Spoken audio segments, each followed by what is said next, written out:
এই সভার আমাদের দলের ভারপ্রাপ্ত চেয়ারম্যান জনাব তারেক রহমান সাহেব উপস্থিত ছিলেন প্রায় সবাই, ডক্টর খন্দকার মোশাররফ হোসেন, ব্যারিস্টার জমিউদ্দিন সরকার, মির্জা আব্বাস, অনলাইনে ছিলেন ডক্টর আব্দুল মঈন খান, জনাব নজরুল ইসলাম খান, আমি নিজে, জনাব আমির খসরু মাহমুদ চৌধুরী, জনাব সালাউদ্দিন আহমেদ, বেগম সেলিমা রহমান, জনাব ইকবাল হাসান মাহমুদ টুকু, মেজর অবসরপ্রাপ্ত হাফিজউদ্দিন আহমদ বীর বিক্রম, অধ্যাপক ডক্টর এম জাহিদ হোসেন, উনিও অনলাইনে ছিলেন।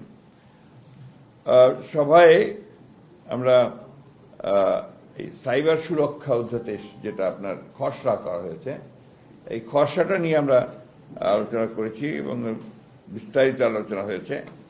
এটা সম্পর্কে আরো বিস্তারিত তথ্য নিয়ে আগামী দু একদিনের মধ্যেই আমাদের একটা প্রেস কনফারেন্স আমরা আলাদাভাবে এটা অনুষ্ঠান করব।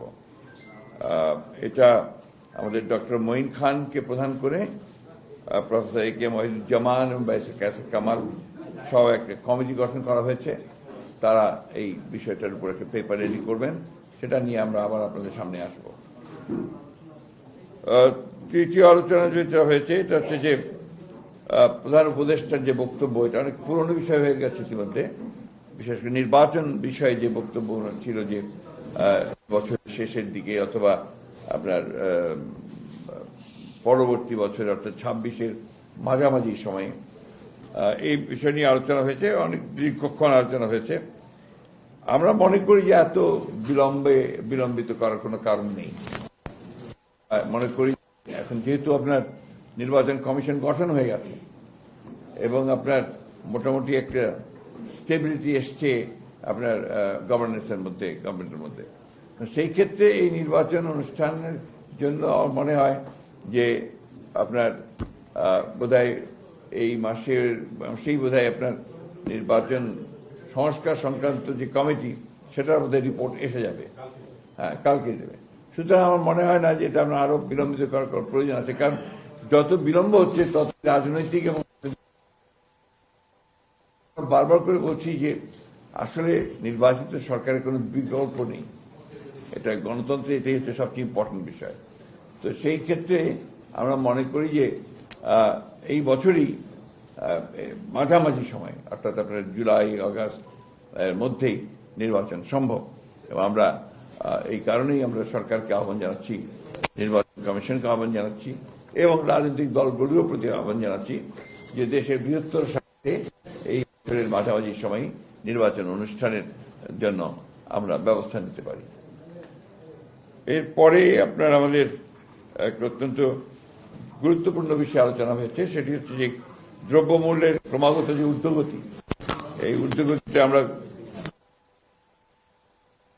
একদিকে নিত্য প্রয়োজনীয় দ্রব্যাদির মূল্য বৃদ্ধি, ক্রমবর্ধমান মুদ্রাস্ফীতি, অন্যদিকে ভ্যাট ও অন্যান্য করের হার বৃদ্ধি অর্থনীতিতে নেতিবাচক প্রভাব ফেলবে বলে সবাই মনে করে। এ বিষয়ে একটা বিস্তারিত তথ্য সম্বলিত সংবাদ সম্মেলন অনুষ্ঠানের সিদ্ধান্ত গৃহীত হয়েছে। জনাব আমির খসরু মাহমুদ চৌধুরীকে আহ্বায়ক করে আপনার আমাদের চেয়ারপারসন উপদেষ্টা ডক্টর ইসমাইল জাবিউল্লাহকে নিয়ে একটি কমিটি হয়েছে। ইনারা অবিলম্বে অর্থাৎ আগামী এক সপ্তাহের মধ্যেই তারা এই বিষয়ে একটা প্রতিবেদন দেবেন, যেটা নিয়ে আমরা আবার আপনাদের সামনে আসব। এখানে আমরা মনে করি যে শুধু সমালোচনা করলেই তো হবে না, আমরা এটার সম্পর্কে আমাদের ভাবনাটা কি, আমরা কিভাবে আপনার এই মূল্য বৃদ্ধিটাকে দেখছি বা আপনার কর বৃদ্ধিটাকে দেখছি, সেটাকে আপনার ইতিবাচক দিকটা কি হতে পারে, আমাদের প্রস্তাব কি থাকতে পারে এই সমস্যাটা সমাধানে, সেই প্রস্তাব নিয়েও আমরা আসব। তো এটাই ছিল আমার আজকের মূল বিষয়গুলো। আশা করি আপনারা বিস্তারিত পাবেন। অবশ্যই 1 মিনিট, আমরা এই সময়টা আপনাদেরও একটা ভূমিকা আমরা আশা করি, সেই ভূমিকা হচ্ছে ইতিবাচক ভূমিকা, অর্থাৎ শুধু সমালোচনার জন্য সমালোচনা নয়। আপনার এই জিনিসটা আমাদের সবসময় এখন সময়টা আপনার খুবই সেন্সিটিভ সময়, খুবই গুরুত্বপূর্ণ সময়। আমরা জাতি এখন একটা আপনার অত্যন্ত ক্রান্তিকালে অবস্থান করছি।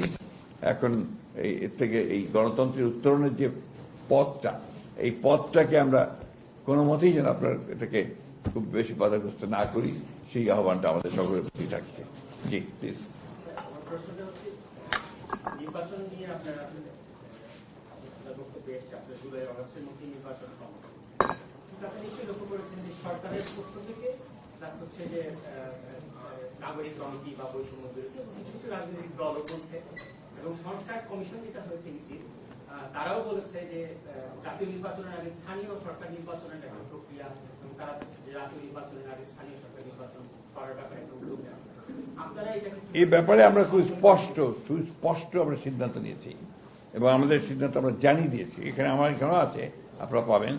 আমরা বলছি যে জাতীয় সংসদ নির্বাচনের পূর্বে স্থানীয় সরকার নির্বাচনের কোনো প্রশ্নই ওঠে না, কারণ এখন তো ফোকাসটা পুরো দেশের পুরো জাতির হচ্ছে আপনার এই জাতীয় সংসদ নির্বাচনের উপরে, এবং ক্রাইসিসটা ওই জায়গাতেই। গত 3টা নির্বাচন হতে পারেনি এবং মানুষ সেই জন্যই তারা নির্বাচনের মধ্য দিয়েই যে গণতন্ত্রের উত্তরণের যে পথ সেটাকে তারা সুগম করতে চায়। না, local government is not that, মানে ওইটা তো আপনার জাতির সমস্যার করে না, আপনার দেশ চালায় না, ওটা তো লোকাল গভর্নমেন্ট চালায়। দেশ চালায় কিন্তু আপনার জাতীয় সংসদ, আইন করা জাতীয় সংসদ। গণতন্ত্রের মূল বিষয়টাই কিন্তু হচ্ছে আপনার জাতীয় সংসদ। এটা যদি ফাংশনাল হয়, এটা যদি ইফেক্টিভ হয়, তাহলে গণতন্ত্র ফাংশনাল হয়, ইফেক্টিভ হয়, তাই না? জি, এক সেকেন্ড বলেন, আপনি বলেন, তারপরে ওনার প্রশ্ন আছে বোধ হয়। একটা সেকেন্ড এই সম্পর্কে একটা যৌক্তিক বিষয়। লোকাল গভর্নমেন্ট তো বাংলাদেশের স্থানীয় পর্যায়ে এবং দুনিয়ার সব দেশেই দুইটা স্তর, একটা হচ্ছে কেন্দ্রীয় আর একটা হচ্ছে লোকাল। তো আমাদের লোকাল গভর্নমেন্টের মূল ভিত্তিটা কোথায়? ইউনিয়ন পরিষদে। এখন দেখেন, এই সরকার তো আজকে 5 মাসের মধ্যে ইউনিয়ন পরিষদটা বাতিলও করে না। কাজে এখানে যে লোকাল গভর্নমেন্টের নির্বাচন করব, ইউনিয়ন পরিষদ বাদ দিয়ে তারপরে তো উপরের দিকে পৌরসভা বলুন, উপজেলা বলুন, সেটা তো আরো উপরে। কাজে একদম তৃণমূলের যে লোকাল গভর্নমেন্ট, সেটা তো হচ্ছে ইউনিয়ন পরিষদ। তো সেই ইউনিয়ন পরিষদ যদি বাতিলই না করা হয়ে থাকে, তাহলে সেখানে নির্বাচন কিভাবে হবে? আর নির্বাচনের জন্য কতগুলো ফর্মালিটিস আছে, তো যেমন ভোটার লিস্ট রেডি। এটা শুধু যে আপনার বেশি দিন লাগার কথা, 1 মাসের মধ্যেই আপনার যদি হালনাগাদ কেউ করতে চায় সেটা করতে পারবে, এটাও ঘোষণা আছে। এরপরে আপনার হচ্ছে যে সব ফর্ম করা নির্বাচনের প্রিসাইডিং অফিসার, এটা করতে আপনার 1-2 মাসের বেশি সময় লাগার কথা না। সুতরাং সবই তো তৈরি আছে, এবং নির্বাচন কমিশনে বলেছে যে আমরা রেডি, নির্বাচন করার জন্য আমরা তৈরি আছি, এবং তারা জাতীয় সংসদ নির্বাচন করার জন্যই তৈরি আছে, এবং তারা পরিষ্কার করে বলে দিয়েছে যে দুটো নির্বাচন একসাথে সম্ভব না। সুতরাং এটা আজকে জাতির স্বার্থে আমাদের মাঝে মাঝে আমি নিজে অবাক হই, আমরা অবাক হই আর কি, যে এরকম একটা ক্রিটিক্যাল মোমেন্টে জাতীয় সংসদ নির্বাচন ছাড়া অন্য নির্বাচন করার চিন্তাটা আসে কোত্থেকে? এটা গেল 1 নম্বর। 2 নম্বর, নির্বাচন পেছানোর চিন্তাটাই বা আসে কোত্থেকে? কারণ এটা তো আপনার একদম প্রথম ব্যাপার। আপনি দেশকে যদি রেল লাইনের উপর ঠিক তুলতে চান, সংস্কার তো আছে, সংস্কার চলমান প্রক্রিয়া। আমরাই যে সংস্কারের সবচেয়ে বড় আপনার আপনার তৈরি করেছি, আমরাই আগে দিয়েছি। সেই কবে 2016-তে আমরা আপনার ভিশন দিয়েছি, আমরা 22 সালে আপনার 31 দফা দিয়েছি। প্রতিটি আপনার দফার মধ্যে তো সংস্কার, আর সংস্কার চলমান প্রক্রিয়া। আমরাই তো সবচেয়ে বেশি সংস্কার করেছি।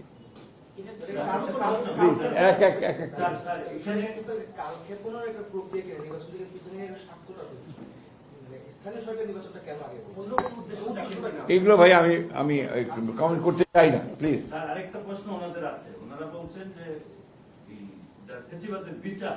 বিচারটা যদি শুরু না করেন বা কিছু একটা বিচার না করেন, রাজনৈতিক সরকার আসলে বিচার আর হবে না। এগুলো ভুল কথা। রাজনৈতিক সরকার দিয়ে তো আপনার ফাঁসিগুলো দিয়েছে, তাই না? সুতরাং আপনার বিচার তো রাজনৈতিক সরকাররা করে। সবচেয়ে কথা হচ্ছে যে আপনি সবার আগে যে ফ্যাসিজম বলছেন, আপনারা fascism against home? Against BNP. আমাদের উপরে যে ফ্যাসিস্ট অত্যাচার নির্যাতন আর কার উপর হয়েছে? কারোর উপর হয় না। এমনকি আপনার অন্যান্য রাজনৈতিক দলগুলোর মধ্যে আমরা এবং জামাত ইসলাম সবচেয়ে বেশি এফেক্টেড হয়েছি। আমাদের উপরে তো অত্যাচারটা সবচেয়ে বেশি হয়েছে। তা আমরা ফ্যাসিস্টদের বিচার করবো না তো কে বিচার করবে? আর যদি আমরা ক্ষমতায় আসি, কে করবে? আর যেটা শুরু হয়েছে, এখান থেকে সরে যাওয়ার কারো কোনো উপায় নেই। অবশ্যই বিচার, কিন্তু আবার বিচার তড়িঘড়িও করা যাবে না। তড়িঘড়ি করলে এই বিচার কিন্তু প্রশ্নবিদ্ধ হয়ে যাবে। সুতরাং এটা একটা প্রক্রিয়া যেটা চলবে এবং সেটাকে অবশ্যই আমরা শেষ করব, এই ব্যাপার কোনো সন্দেহ নেই। প্লিজ। মানে ছাত্র জনতা যে বিপ্লবের যে একটা ঘোষণাপত্র প্রকাশ করার কথা ছিল এবং ছাত্ররা শুনেছি যে আপনাদের কাছে একটা খসড়া দিয়েছেন, এই ব্যাপারে বিএনপির আসলে অবস্থানটা আমরা একটা সরকারের উপদেষ্টা মাহফুজ আলম সাহেবের কাছ থেকে আমরা একটা আপনার ওই ঘোষণার খসড়াপত্র পেয়েছি এবং উনি আমাদেরকে অনুরোধ করেছেন যে এই বিষয়ে আমাদের মতামত জানার জন্য। বিষয়টা এত বেশি আপনার সংবেদনশীল এবং গুরুত্বপূর্ণ যেটা একদিনের নোটিশে করা সম্ভব না। আমরা এই বিষয়ে আলোচনা করেছি, আমরা আরো আলোচনা করছি, আমাদের অন্যান্য দলগুলো আছে তাদের সঙ্গে আমাদের এই বিষয়ে আলোচনা করতে হবে। তাই নয়, আপনার সংবিধান বিশেষজ্ঞ যারা আছেন তাদের সঙ্গে আমাদের কথা বলতে হবে। এই জন্য যে এই ঘোষণাপত্রের মধ্যে সংবিধানের ব্যাপারেও বহু কথা আছে যেগুলো আমাদেরকে দেখতে হবে। একটা বলতে যে বিএনপি একটা দায়িত্বশীল রাজনৈতিক দল, এর যে জন্ম সেই জন্মই কিন্তু আপনার সংস্কারের মধ্য দিয়ে, অর্থাৎ আমরা আমাদের প্রতিষ্ঠাতা শহীদ প্রেসিডেন্ট জিয়াউর রহমান সাহেব তিনি একদলীয় শাসন ব্যবস্থা থেকে বহুদলীয় গণতন্ত্র নিয়েছিলেন। সবচেয়ে বড় সংস্কার, এটা একটা মৌলিক সংস্কার, one party system to multi party system, একটা ক্লোজড পলিটিক্যাল সিচুয়েশন থেকে একটা ওপেন পলিটিক্যাল সিচুয়েশন, আবার অর্থনৈতিক ক্ষেত্রেও একটা ক্লোজড ইকোনমি থেকে একটা ওপেন ইকোনমি, আপনার ফ্রি ইকোনমিতে নিয়ে আসা। এটা আমাদের দ্বারা হয়েছে, বাকিগুলো এই কেয়ারটেকার গভর্নমেন্ট সবাই বানতেছে, তাই না? সবাই আমরা যতটুকু বুঝি যে বোধহয় এই কমিশন করেছে সেই কমিশনও বোধহয় আপনার কেয়ারটেকার গভর্নমেন্ট বলবে। তাহলে এই যে 15 বছর ধরে আমরা বললাম, কেউ তো শুনলো না। এখন তো প্রমাণ হচ্ছে যে আমাদের কথাটাই সঠিক। সেটা কিন্তু আমরা করেছিলাম, দেশনেত্রী বেগম খালেদা জিয়া কেয়ারটেকার গভর্নমেন্ট সিস্টেমটাকে ইন্ট্রোডিউস করেছিলেন। এই বিষয়গুলো আছে, আমরা পুরো সবসময় আগে তো বসে সংস্কার একটা চলমান প্রক্রিয়া, প্রতিদিন প্রতি মুহূর্তে বদলাতে পারে, চেঞ্জ হতে পারে। চেঞ্জ ছাড়া তো আপনার এগোবে না, সভ্যতা এগোয় না, রাজনীতি এগোয় না, কোনো কিছু এগোয় না। তো সুতরাং আমরা এই ব্যাপারে অত্যন্ত নিশ্চিত যে আপনি যে কথা বলছিলেন যে রিগার্ডিং ছাত্রদের ঘোষণাপত্র, এটা আমাদের ওই সময়টুকু লাগবে আর কি। আমরা আলোচনা করছি এটার উপরে।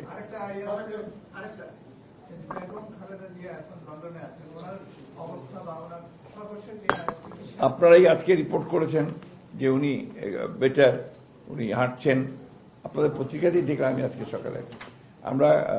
আমরা খবর নিচ্ছি, উনি মানসিক দিক দিয়ে শারীরিক দিক দিয়ে আলহামদুলিল্লাহ আগের থেকে অনেক বেটার।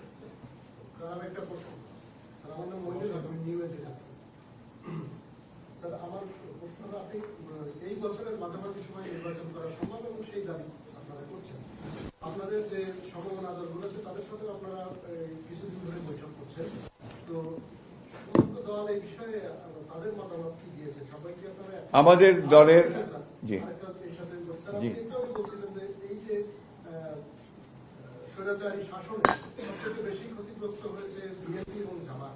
আমরা ইলেকশন প্রশ্নে দেখছি বিএনপি এবং জামাতের মধ্যে এক ধরনের দূরত্ব আছে সময় নিয়ে, এই দূরত্বটা তৈরি হয়ে না, এটা আপনার হতেই পারে। এটা হচ্ছে যে আপনার প্রত্যেকটি রাজনৈতিক দলের তাদের সক্রিয়তা আছে, চিন্তা ভাবনা আছে, তাই না? তো আমরা মনে করি, আমি তো আপনাকে বললাম যে এই কারণে নির্বাচনটা দ্রুত করা সম্ভব, অসম্ভব কিছু না। দ্বিতীয়ত হচ্ছে যে জামাতে ইসলাম তাদের নিজস্ব দৃষ্টিভঙ্গিতে বলেছেন, আমরা আমাদের দৃষ্টিভঙ্গি হয়েছি। আমাদের সঙ্গে যারা যুগপথ আন্দোলন করেছেন তাদের সকলের সঙ্গে আমরা কথা বলছি, ইতিমধ্যে বলেছি, প্রত্যেকেই তারা একমত যে নির্বাচন দ্রুত হওয়া দরকার। সুতরাং এই ব্যাপারে কোনো দ্বিমত আমাদের মধ্যে নেই। ও সমমনা দলের কথাই তো বললাম, সমমনা দল আমাদের যারা যুগপথ আন্দোলন করছেন বা আপনার বাম দল, ডান দল যতগুলো আছে সবাই ইতিমধ্যে, আপনি দেখেছেন কমিউনিস্ট পার্টি ইতিমধ্যেই তারা স্টেটমেন্ট দিয়েছে। আমরা যদিও আমাদের সঙ্গে নাই, তারপর কিন্তু ওনারাও স্টেটমেন্ট দিয়েছেন। আর জামাত ইসলাম যে ইলেকশন পার্থক্য খুব বেশি আছে তো দেখি না। গত কয়েকদিন আগেও তো উনি বলেছেন যে দ্রুত ইলেকশন নির্বাচন করা দরকার, আগে জাতীয় সংসদ নির্বাচন করা দরকার। তো পার্থক্য তো দেখছি না, এর মধ্যে হয়নি ভাই।